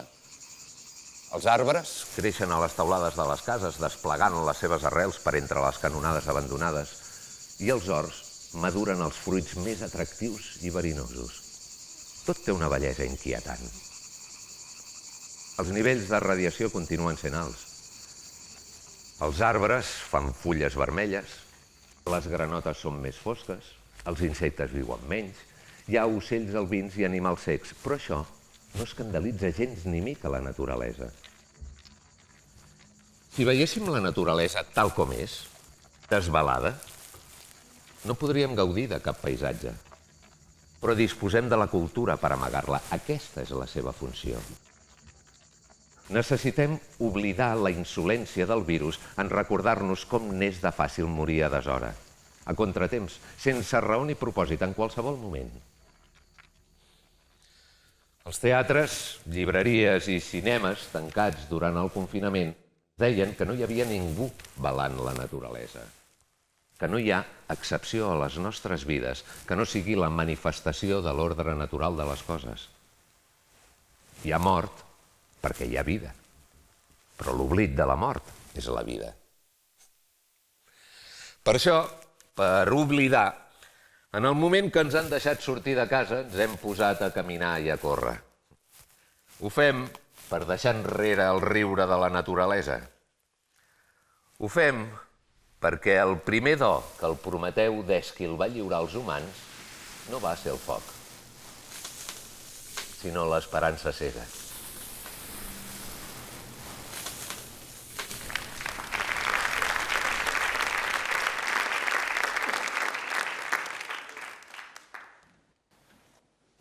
El bosc s'inicia amb un desplegament de tendresa. Sabrina. Les gemmes surten tot al vol, amb nosaltres a l'ombra. Tots els arbres respiren junts. La mica de manca d'habilitat amb què alguns arbres creixen els humanitza extraordinàriament. A la zona de llum hi creix un bosc esclarissat que a la part fosca del fons de l'escenari assoleix el màxim de ram en el mínim d'espai. Entre el conjunt de condicions que fan possible l'arboració hi deuen haver els llums de la sala apagats, l'aire carregat de cignes i les rels verbals i dramatúrgiques que en uns arbres com aquests es puguin donar. Els arbres es reparteixen tot el cel de la caixa escènica. Algunes embranzides botàniques toquen el sostre amb les puntes. Un arbre puja de terra com un núvol i s'ennuvola més i més. Ara s'ha aixecat una mica de vent. Una cortina de suros fluctua sobre una de freixes i aquesta sobre una altra de bedolls. Els plecs de cortina dels troncs delaten una fèrtil confusió entre estructura escènica i realitat forestal. Talons de fons i talons de boca, amb cortinatges sobre cortines i cortinatges i més cortines i talons, jo que sé quants i quantes, que en cada tronc fan un plec. Una plegadissa de troncs impossibles de comptar i un escenari que s'expandeix, amb arbres que s'entreseparen mica en mica per encabir-ne de nous. De vegades els arbres es barregen espontàniament. Aleshores, en la bromera de l'arbre barreig, cada arbre en sembla 10. En qualsevol indret plantat d'arbres, els arbres tendeixen a multiplicar-se segons l'espai els ho demana, però alhora, un cop plantat, el mateix bosc actua, tot ell, com una planta d'espai. Generalment un bosc sembla tenir per ofici descartar qualsevol mida estable. I això tant per l'afany amb què procura que no es vegi on s'acaba, com pel fet que mai no està acabat. No hi ha, en efecte, un bosc acabat, en el sentit de completat. Un bosc s'amaga i s'hi n'acaba sempre. I aquest recurs és una constant en la tècnica dels arbres que el conformen. També aquí. I gràcies a l'enganyar-se d'uns arbres que viuen en un escenari, que hi creixen damunt, la il·lusió d'un bosc inabastable és completa. Un cop de vent més fort que el d'abans i el bosc es gira cap a la sala. Tots els arbres inclinen el cap en direcció cap allà on el vent bufa, com si miressin on va. Escolto mils de milers de fulles. Tot i que el vent els compta un a un, cada arbre en torna a semblar 10, 20, 30. Fa molt d'efecte. Tot això no es produeix d'una manera completament clara. Hi ha les paraules que miren de fer-nos-ho veure. També hi ha la veu que hi creix i les desplega. Però el bosc només s'alça quan les paraules tanquen els ulls i fan ombra. Només aleshores es pot sentir la densitat sonora de les fulles i com la dicció del fullatge del grèvol no és la mateixa que la del fullatge dels pins. Ja fa estona que tinc gust d'arbre a la boca. Un bosc és una feinada impressionant. T'hi perds. Ara el vent fa com si els arbres passessin el text, com si el duguessin après i el deixessin anar tal com està establert. Tots els arbres tenen veus diferents. La parladissa els infla el pit i el vent els la fa fora. L'arbre dir és això.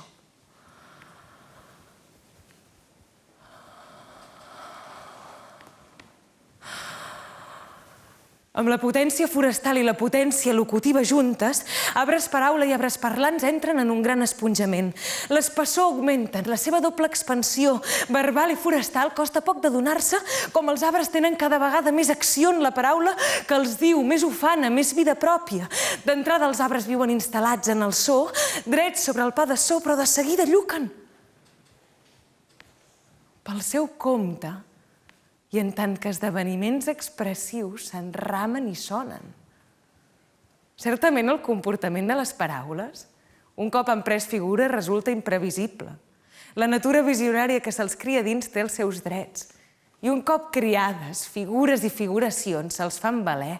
Els arbres creixen com si creixessin, parlen com si parlessin, n'hi ha molts. Un arbre mou les fulles i fraseja, verdejar i barbejar ve a ser el mateix. Ho diu així amb les síl·labes allargades com si ho dictés.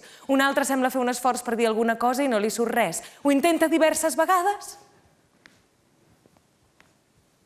Finalment es buida d'una mica de brisa que l'acaba d'inflar i exclama: densitat de l'aire, silvicultura del so! Hi ha un moment de silenci, però de seguida un arbre s'estira amb sons de fulla a la boca i insisteix. No en dubteu, és la claror que em fa créixer les lletres. Paraules. Abreda de paraules.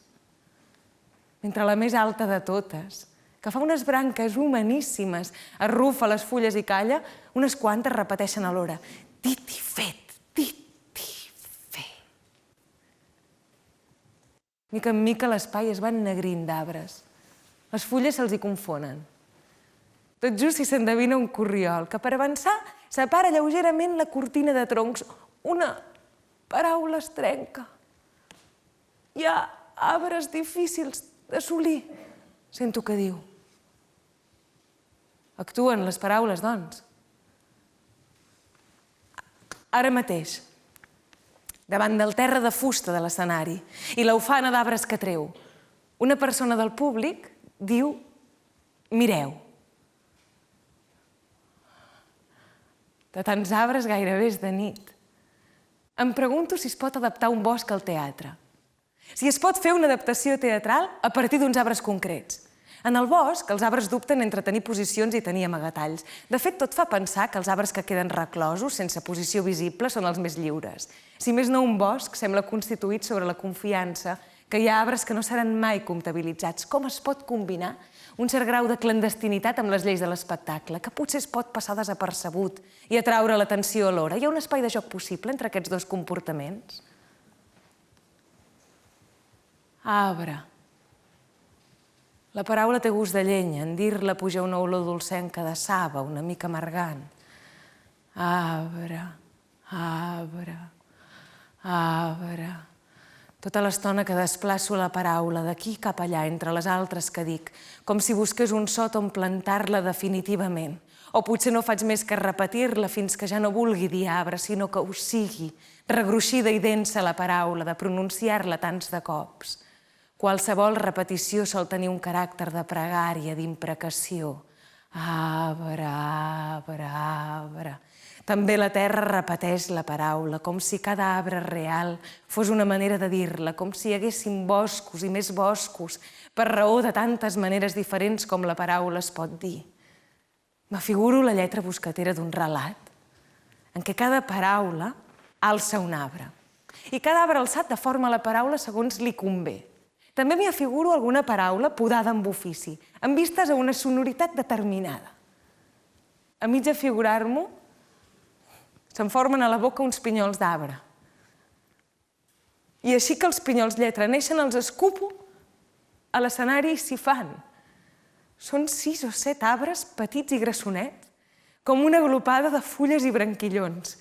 A continuació, tot just dic arbre, sona una verdor lluminosa que avança difusa fins que la foscor de l'escenari s'instal·la al seu voltant. Ho torno a dir i així que el volum d'aire de la paraula queda cobert per uns centímetres d'arbre. Una papallona es posa en una de les fulles. Ho dic encara una tercera vegada.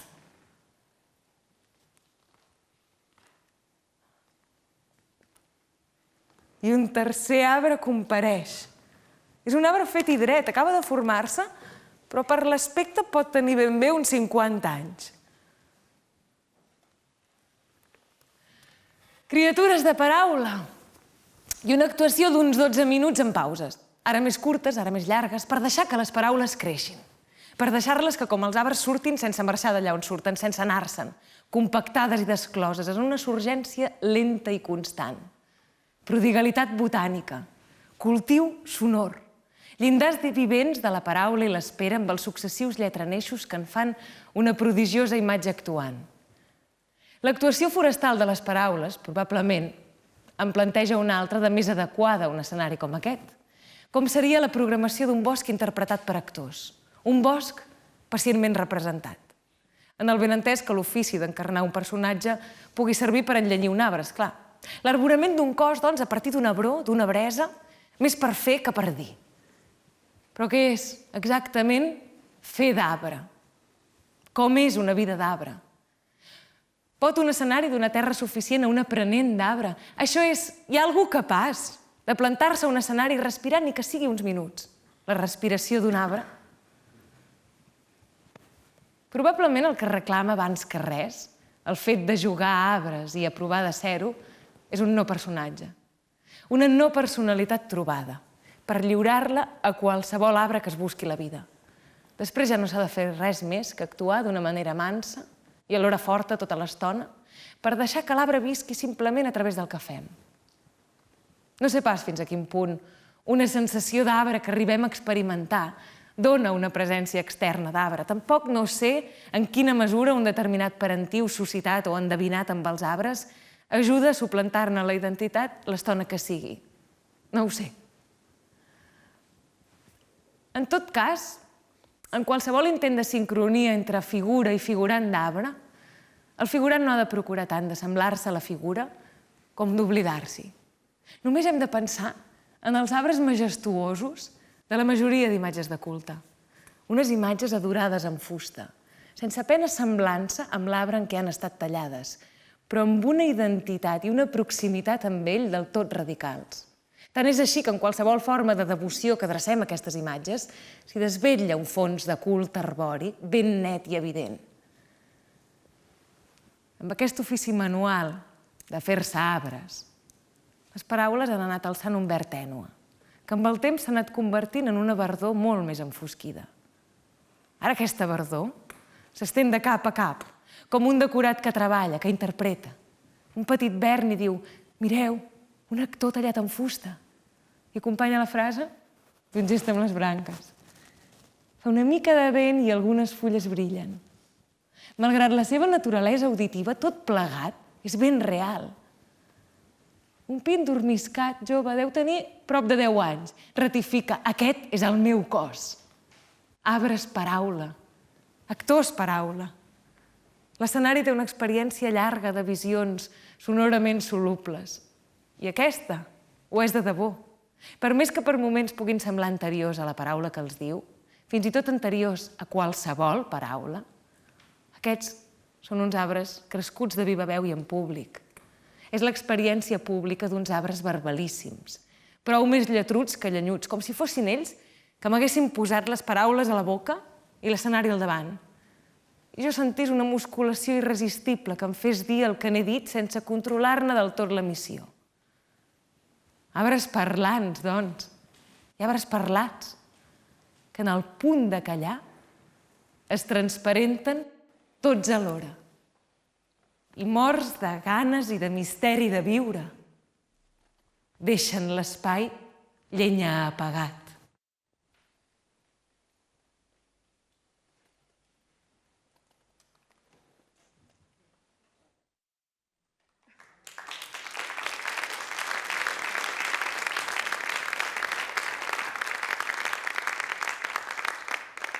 Gens del món real. Efesiencs, posteroides, valvularis, malquicedronis, medulòcrats, nomòclocs, malgirbats, clapaires, tatimuts, bipropietaris, sàpids, jacmalindes, germillons, ballevills, plasterosaures, quesgarridats, sibiascos, biseptrins, poliandres, paral·lelolatitudinians, gimnòduls, orlovístids, ovicoistes, gimniastres, refesats, gens del món real. Deixeu de creure-us agents de la realitat.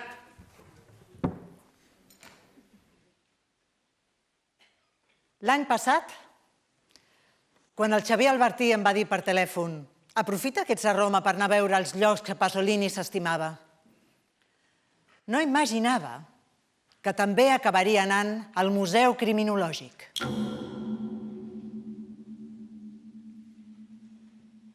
És dimecres, arribo aviat, a 11:15. He decidit parlar tota l'estona en anglès perquè, a més, el carnet de periodista que ensenyo a la porta del Museu Criminològic, evidentment, no és meu. És d'una de les persones que m'allotja a Roma. És ella qui m'ha animat a venir. I també qui m'ha acompanyat fins a la porta del museu. Amb aquest carnet, m'ha dit, fins i tot jo he aconseguit treure el nas al dormitori del papa. Però no sé si m'ho ha dit per encoratjar-me a entrar o per demostrar-me com n'està d'integrada la ciutat. Li he fet prometre 3 vegades que m'esperarà a la porta del Museu Criminològic fins que jo surti. A dins em sorprèn la facilitat amb què se m'obren les portes de tot arreu. Segueixo un funcionari fins a una habitació molt gran i molt mal il·luminada, en la qual es custodien les proves d'infinitat de delictes i crims comesos a tota Itàlia des de fa una pila d'anys. Tot és en caixes de cartró, de fusta o de metall. Les de Pasolini són en una de cartró grossa, com d'electrodomèstic, Està deformada, mig podrida per la humitat. Enganxat a la caixa hi ha un cartell rosa on només tinc temps de llegir el nom de Pasolini abans que el funcionari l'agafi i se l'emporti. Molt a prop hi ha una altra caixa amb el nom d'Aldo Moro. Aldo Moro, escrit amb lletres més grosses. Però de seguida torno a la caixa on diu Pasolini i que el funcionari ja arrossega sense gaire cura pel passadís. Pugem un parell de pisos. Noto que em tremolen les cames i em recolzo a la brana. Penso que ara ja he anat massa lluny per fer-me enrere. Arribem a un despatx petit. Allà el funcionari em dona uns guants i mentre me'ls poso, ell deslliga la cinta que tanca la caixa de mala manera amb un parell de voltes, l'obre i, sense dir res, se'n va. I em deixa allà tota sola. Gairebé no m'ho puc creure. No m'atreveixo a tocar res. Miro fixament la caixa oberta, però en realitat no veig res, fins que finalment aconsegueixo fixar la vista en un parell de fustes que sobresurten de color verd, tacades amb alguna cosa fosca que m'imagino que deu ser sang. També veig un bastó. M'acosto una mica més. Hi ha roba, un jersei verd, una camisa de ratlles, tota esquinçada, que em sembla haver vist posada a Pasolini en alguna de les entrevistes que he pogut veure gravades. Tota la roba està tacada de sang i de fang i totalment rígida. També veig unes sabates de talons molt alts. En una altra bossa de plàstic a part veig les ulleres de sol de Pasolini. La recordo molt bé de les fotos. També hi ha talonaris, uns papers i uns carnets amb la seva foto. Una mica més enllà em sembla veure un cinturó i uns mitjons sagits. També veig una plantilla tota sola, una plantilla del peu dret, la que es va trobar al cotxe de Pasolini, que encara no se sap de qui és, i que amb la resta de proves demostra definitivament que hi havia algú més aquella nit, que més d'una persona va assassinar Pasolini. Una persona o persones que ningú no s'ha preocupat de buscar ni de jutjar a Itàlia encara.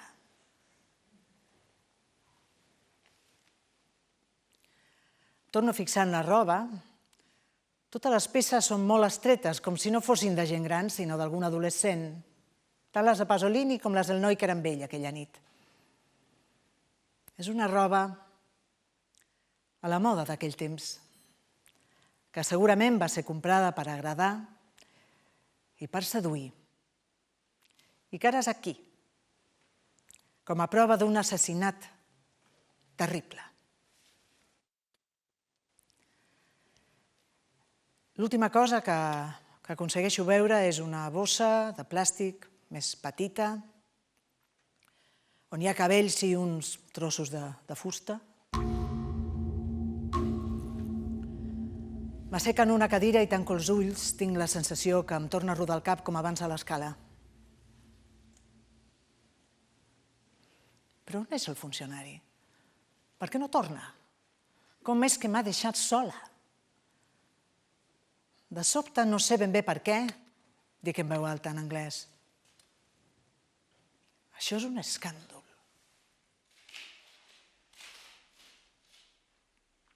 Em trec els guants, els deixo damunt la taula i surto del despatx per una porta diferent per la que he entrat, perquè em trobo en un passadís que no recordo gens. Començo a caminar de pressa. No trobo ningú pel camí, sembla com si no hi hagués ningú més al museu. No sé com aconsegueixo arribar fins a la sortida. A la porta m'havia d'esperar la meva amiga, però ella no hi és. Malgrat que m'ha promès 3 vegades que m'esperaria, se n'ha anat. Aleshores, m'adono que continuo caminant, que que no he deixat de caminar en cap moment, que ja sóc a l'altra banda del carrer i que tampoc no he deixat de repetir en veu baixa, en anglès, tota l'estona. Això és un escàndol. Això és un escàndol. Això és un escàndol. Això és un escàndol. Això és un escàndol. És un escàndol. Això és un escàndol. Això és un escàndol. Això és un escàndol.